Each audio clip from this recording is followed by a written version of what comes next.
দেখতে পাচ্ছি আমাদের কেন্দ্রীয় নেতৃবৃন্দ আমাদের মাঝে উপস্থিত আছেন। আমরা ঠাকুরগাঁওবাসীর পক্ষ থেকে তাদেরকে কৃতজ্ঞতা জানাচ্ছি। নাহিদ ভাইয়ের আগমন, নাহিদ ভাইয়ের আগমন, নাসিরউদ্দিন পাটোয়ারি ভাইয়ের আগমন, তাসলিম জারা আপুর আগমন, মিঠু আপুর আগমন। ইনকিলাব ইনকিলাব।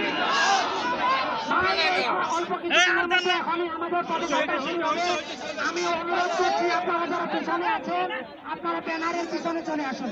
আপনারা যারা সামনে আছেন আমাদের ব্যানারের সামনে গোল চক্করের মধ্যে যারা আছেন আমি বিনীত অনুরোধ করছি আপনারা ব্যানারের পিছনে আসুন এবং পদযাত্রায় অংশগ্রহণ করুন।